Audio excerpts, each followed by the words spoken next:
All right. And Have we we're started? up.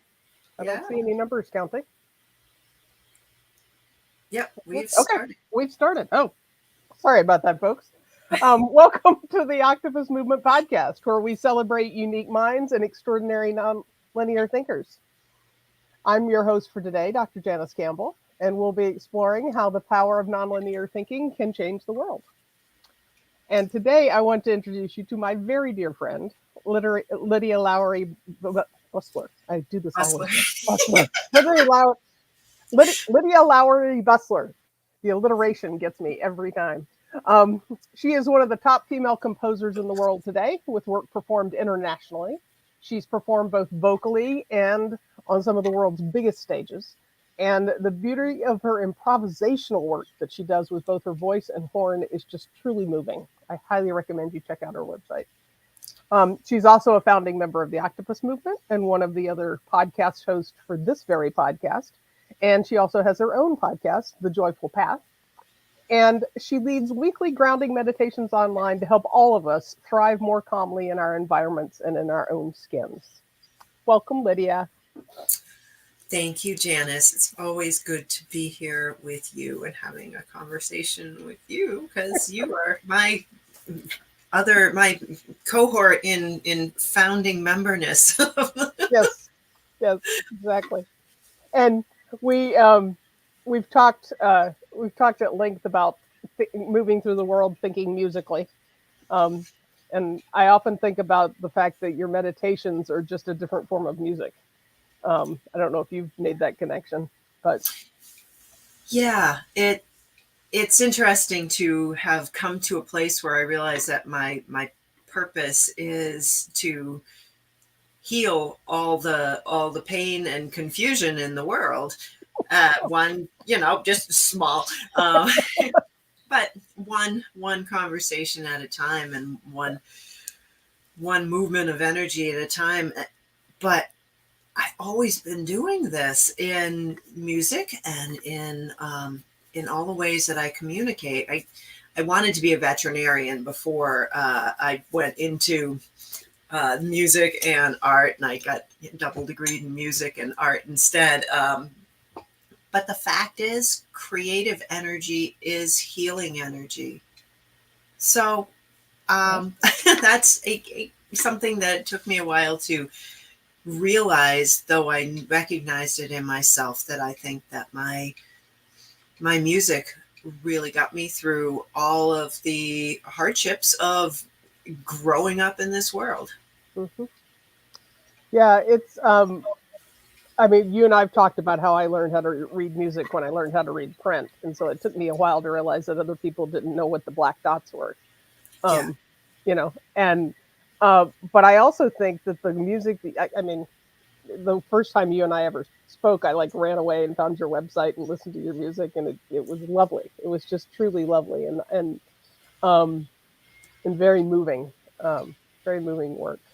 Um, so, how do you? I mean, music to some people is very mysterious. To some people is very can appear if they start to learn it can appear very linear because of all the mechanics of the theory and whatnot. Um, Mm. how does your nonlinear brain interact with this language that's universal? That's an interesting question. I think I got it right away because I actually sang before I talked, and I I didn't understand for a while, even though I could read all the dots. I memorized music right away and in completion, and it's also my first. Hmm, my first language and probably my strongest language. Mm-hmm. So, and I heard it, and I'm synesthetic, and I didn't know I was synesthetic. I just thought that everyone was like this. And so everything that I heard, I felt, I tasted in colors, I'm saying I tasted in colors. I tasted like minerals. I saw colors. And I would explain this to people. People would say, well, how do you know that that pitch is that pitch? I said, well, the same way that we know colors before we even name them, we can see that they have a quality, and we call them red, but red has a quality, and it has a feeling, and it has a taste. And Nope. and people just thought that was a little odd, but I thought, okay, so I'm able to hear exactly where these things go, and other people aren't, and some people can't see colors and don't perceive them the same way that I do. But it took me going into music school to realize just how complicated this was, because all of a sudden I was told to sight read a piece of music that I had never seen before, but I had never heard it before, and I had no way to be I utterly failed this sight reading, right? And I had come in as this hotshot musician, supposedly. So I just was, not really feeling like it was a problem for me, but it was a problem for everybody else, and Right. letting me know that I really failed. So I went away and said, oh my goodness, this is not acceptable. And I just taught myself how to sight read really, really well. Well, it's like asking somebody who learns a language in a spoken format, as a second language or a first language even, and then ask them to read print and to pronounce it when they've never looked at it, but they've been carrying on the conversation all along. So Right. if you sang before you spoke, most people, parents say, oh, your first word was such and such. What was your first song? I don't know. I think my parents recorded it. But yeah, oh, that's a good question. I'll have to report back on that. I don't know. It may, being that I make so much music up, I probably was making it up on the spot. Right. No, I get that. I get that. So in approaching the world the way in the very Lydia fashion that you do, what can you share with us a story about a breakthrough or an aha or a wow, that's cool moment that happened because of the way that you do what you do? Mm. The one breakthrough was, I can think of a couple of things. One was just realizing that people who are in the music are just in the music, and people who are trying to command the music are not quite as in touch. And this came to me on a stage when I was 16 years old, I think, and I was playing principal horn with the Boston Symphony Orchestra for the christening, as you will, of the new Heinz Center, which is not very new anymore, but so that will age me. But yeah, and Yo-Yo Ma, who is the renowned cellist, one of the only classical musicians that anybody's ever really heard of or remembers the name of. Yo-Yo Ma was there playing cello. This is the Dvorak cello concerto, and I was playing principal horn. And the two instruments have some back and forth flow that is conversational and is also kind of rhapsodic, and as everything about it is an atmosphere and a feeling, and so it was time for me to play something that Yo-Yo Ma was anticipating, and he looked over at me and he just smiled, and I just smiled back, John Williams was conducting, and his energy was palpable. He was just scowling, like just totally upset by the whole thing. And I'm being asked if I can play something on the horn right now. I I had surgery like a month ago, and I tried playing my horn a few days ago, and it was not a good idea. I can play it, but it's my it was abdominal surgery, and my gut is not quite ready for it yet. But anyway, yes, so in that moment, the music went on, and I played, and Yo-Yo played right after, and it was like time stood still. You know, and it was a huge audience. It was a crazy big audience. It was a 10,000 person audience, because it was the Heinz, Center. So but I was still in that moment playing with Yo-Yo Ma. And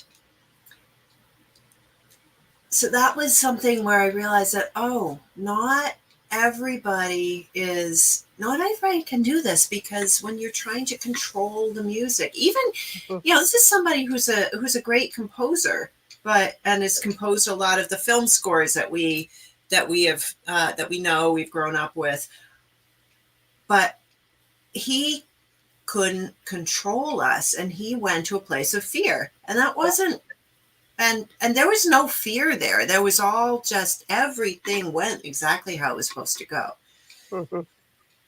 Well, yeah, and that's the difference between being in the moment and following the flow of what's happening and being present to it. And I mean, the two of you were in a musical conversation or a musical dance, and for him as a composer or as the conductor of the piece, he could just as easily have stepped back and just watched it unfold, and it would still have reflected well on him, whether or not he had anything to do with that conversation or not. Right. But I think oftentimes people, we let part of who we are sort of go into that fear space, and then from there need to control what's happening rather than just watching things unfold. What a great thing to have happen when you're 16. Wow. That's a brilliant, one of your first steps as a musician, publicly, to be like, oh yeah, I'll just sit down and have a little musical chat with Yo-Yo Ma. Yeah, so that definitely affected me. Yeah. Oh yeah, that time. I remember that. That's cool. So in thinking about that, and in thinking about your mission to, alleviate the world's pain and bring joy to us all, how do you hold the Octopus Movement's idea of solving the unsolvable? How does that? What do you think about when you hear that? Because I mean, we could talk about anything from education to health equity to politics to anything. There's both a place of going with the flow, which I used to sort of beat myself up about a little bit when I was younger, because I thought, I've got to stop going with the flow and taking the path of the least resistance. This is not what we're supposed to do in our society. And it was because that was being pushed against me and causing stress and strain. Yeah. So when I took this, when I did allow the flow, and when I did allow myself to say yes to the things that just came, I discovered something about myself, and that was and the power of the music and the power of my own improvisation. I was asked to improvise for there was a terrible event in around Boston, Massachusetts, and it was the death of a person who worked at Planned Parenthood. She had been murdered, Mm. and everybody was very, very upset at this. And it was a very big memorial service. So I was asked to come and just improvise for that memorial service. Now, at that time, nobody really knew that I improvised, and I did it, but I never really thought of me as improvising either. It wasn't something, it's just something I did. It wasn't something I'd do out in the world. So I played at this memorial service, and everybody saw the young woman. Her name was Leanne, and they saw her whole and at peace. And it wasn't so much of a religious thing as a spiritual and metaphysical thing. Mm-hmm. But these are all connected, I believe. It's all the same. Yeah.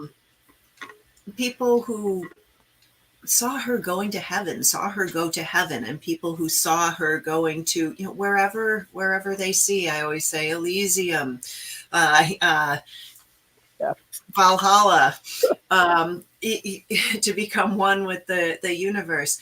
They saw this, and they were brought to peace because they saw her at peace. Mm-hmm. And I never put it out there. But sometimes people just ask me to come and play for memorial services, for funerals, for my own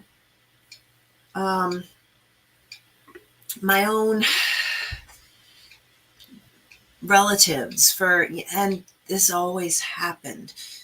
So that was when it just started to, it slowly made sense that my flow was exactly where I was supposed to be, but yet I didn't trust it because there's all this stuff coming in from the outside, bashing, and I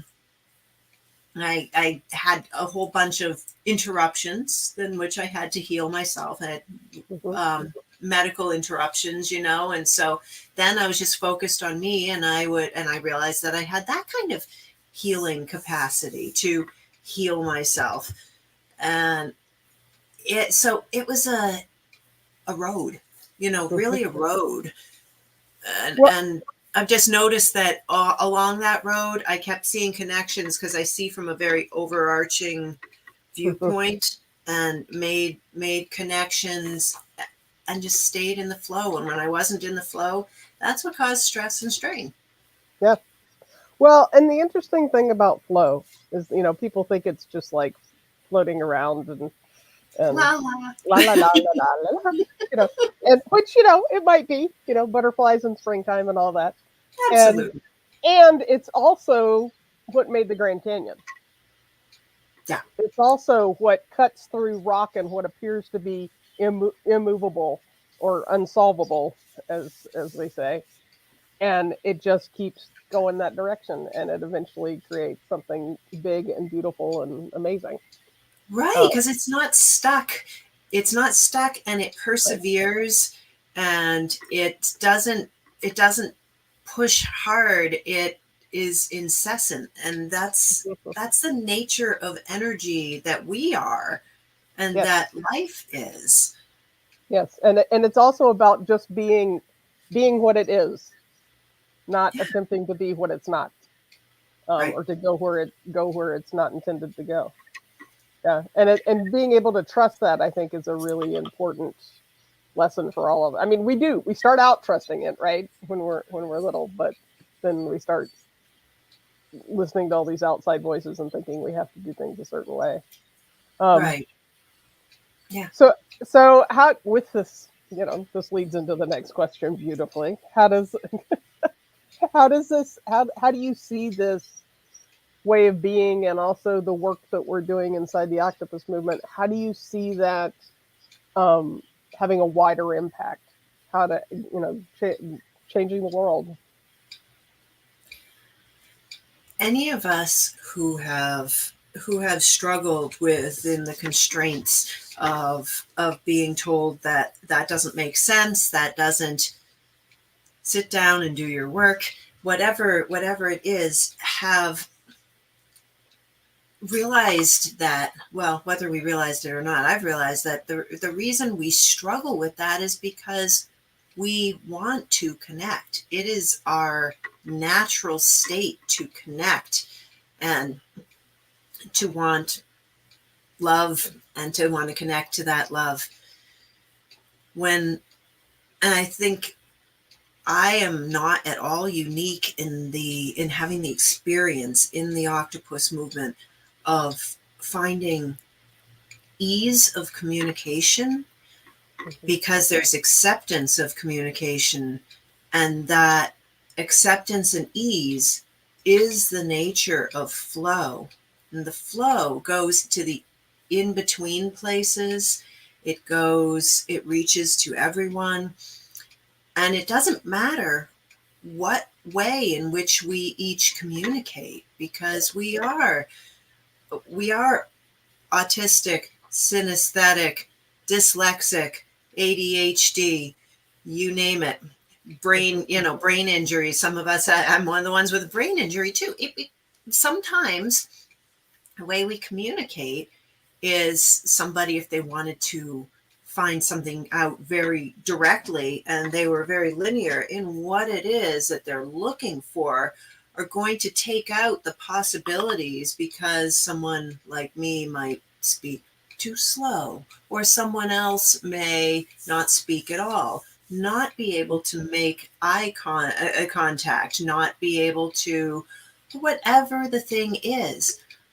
And so they miss out what the brilliance is in each person, and what happens when all these people and all that brilliance is allowed to flow in one place, or one spiritual, non-physical place. We create the solutions because everybody's vantage point and everybody's part of the flow goes to the places in between and comes together. And it's a way that we don't think in the traditional is, I don't know what's traditional anymore, but the school systems and, our rigid Prussian old, be a factory worker kind of way that we have schools now. And then, schools are looking, they're saying, well, we're following the rules and it's not working. Right. When you take those rules away, we have this beautiful energy in which we're free to solve the problems, and it aligns everybody to the answers because we all have the shared energy.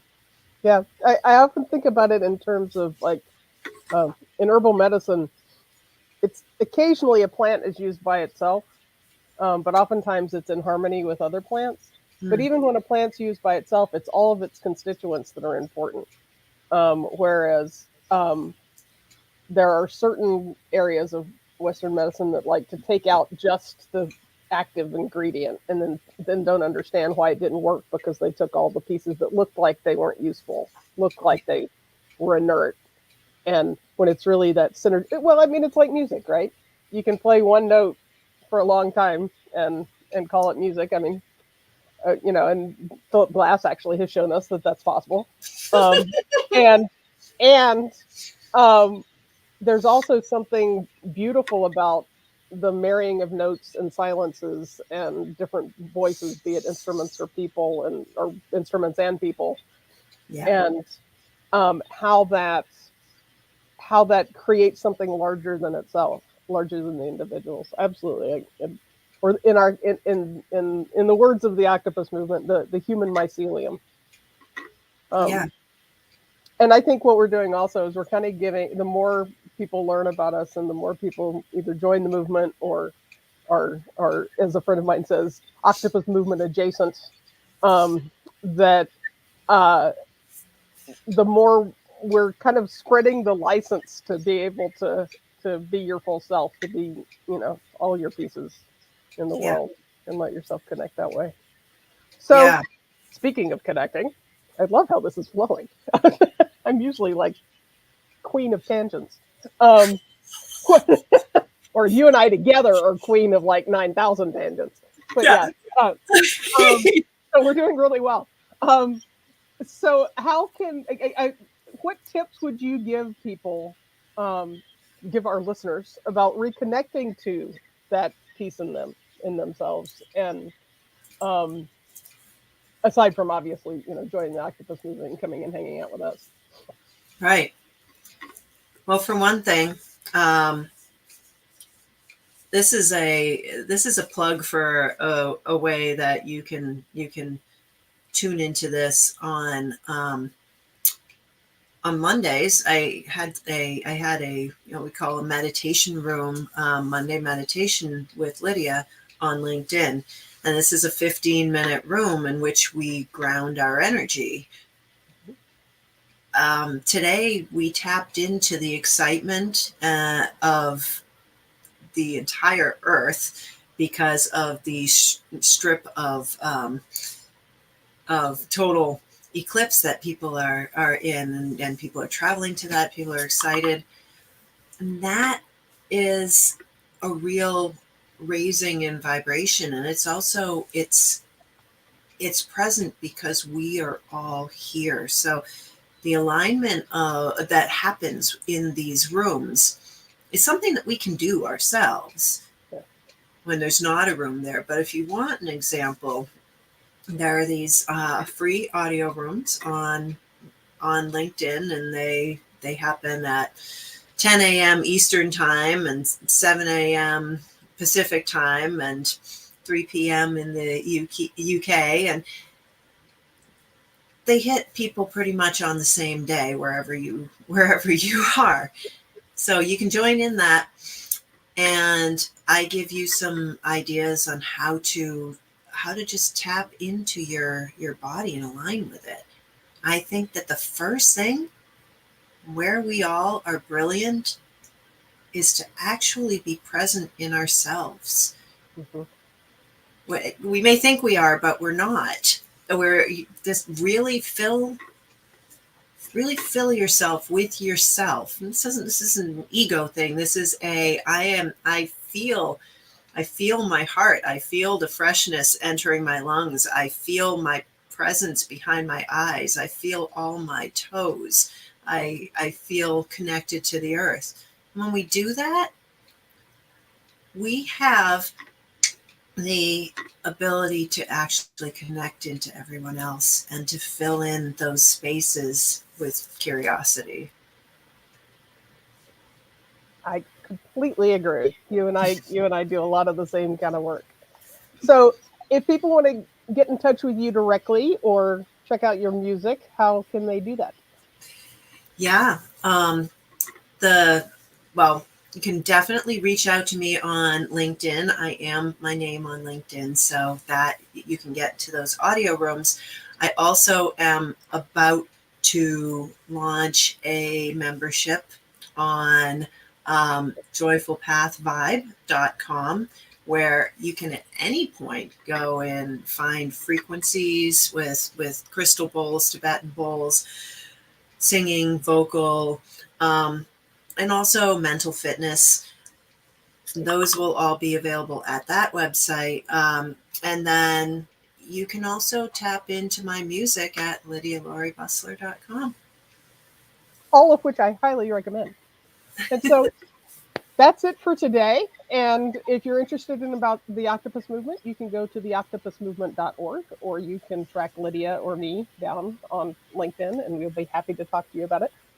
Please remember, everybody, we all started out nonlinear, and you all have the power within you to explore your inner octopus, whether you join us or not, although we'd love to have you around. And come join the movement and let us bloom a future that matters and is creative and curious for all of us. Thank you so much, Lydia. It's always great to visit with you.